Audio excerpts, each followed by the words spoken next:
ayah sama mama jadi sering berantem. Gue takut banget pikiran gue terlalu liar ke ayah gue sendiri. Sampai suatu hari, kabar buruk menimpa keluarga gue.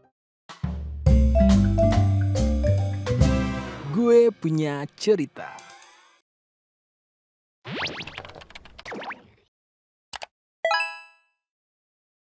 Video ini akan mengandung konten tentang pengalaman kekerasan seksual dan isu kesehatan mental yang dapat memicu trauma atau respon emosional tertentu. Tidak disarankan untuk anak-anak atau individu di bawah umur. Harap tonton dengan tanggung jawab pribadi. Makan bubur di seruput. Kenalin, gue Erika yang paling imut. Cihuy! Gue mau ceritain tentang ayah gue yang aja-aja ada deh pokoknya. Gue akan mulai cerita dari gue zaman SMP. BTW, gue ini anak tunggal.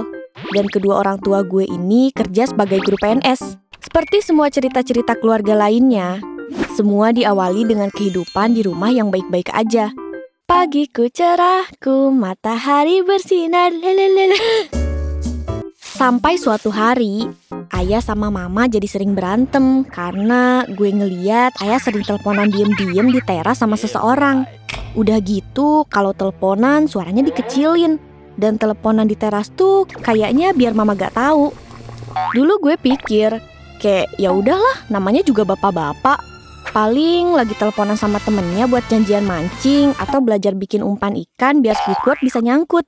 Tapi bentar-bentar, bapak-bapak mana yang teleponan, diem-diem, suaranya kecil, tapi sambil senyum-senyum? Sampai suatu hari, gue penasaran banget nih ceritanya. Diem-diem, pas ayah lagi mandi dan HP-nya gak dibawa, gue coba cek HP-nya. Pas gue buka WA, gue kaget banget. Ternyata ayah gue banyak chat sama cowok yang di belakang namanya tuh ada inisial H-nya. Kayak misalnya Ivan H, Randy H, Seno H, dan cukup banyak. Terus gue scroll-scroll lagi, gue nemu grup. Gue agak deg-degan sebelum buka grup ini. Gue takut banget pikiran gue terlalu liar ke ayah gue sendiri. Tapi kalau gak dilihat juga sayang nih. Akhirnya gue coba buka tuh grup.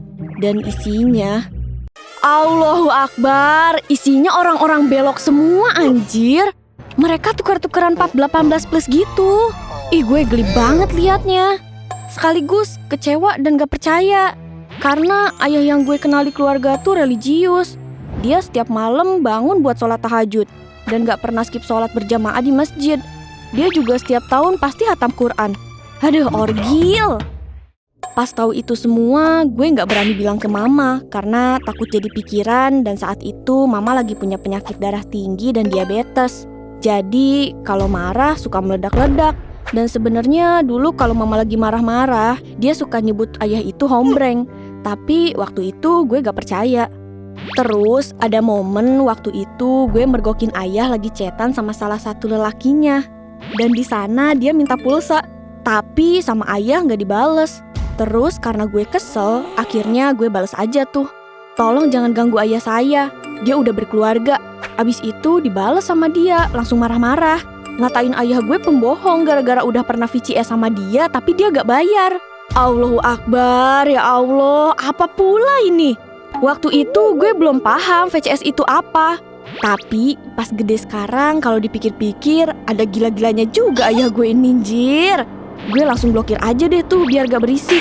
Habis itu selesai. Selang beberapa lama, udah berbulan-bulan, gue udah mulai ke distract lah tuh sama hal lain. Walaupun memorinya selalu nempel sih di otak gue. Sampai suatu hari, kabar buruk menimpa keluarga gue. Salah satu kakaknya mama meninggal. Dan itu mempengaruhi kondisi mama. Mama jadi lebih sering sakit dan bolak-balik dirawat di rumah sakit. Sampai puncaknya kondisi mama drop banget dan divonis stroke. Mama sempat masuk ICU. Dan di masa-masa itu gue sempat kompak sama ayah.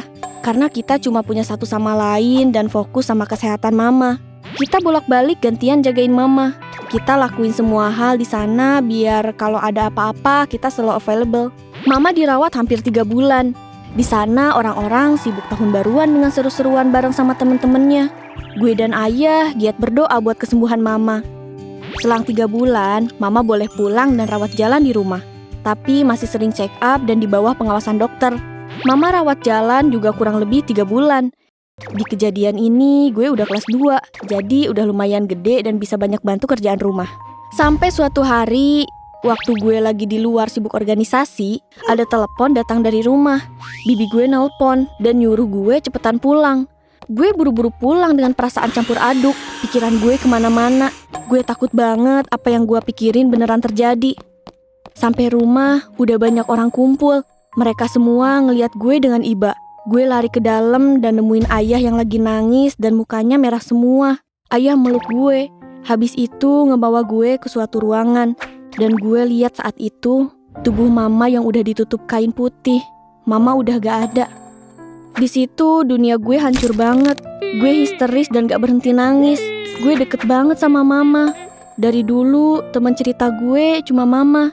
Mama selalu bela gue kalau ayah ngelakuin hal buruk. Gue bener-bener lemes dan gak sanggup ganti baju. Bahkan sampai pemakaman beres, gue masih pakai baju yang sama. Lepas dari itu, gue bener-bener gak ada energi.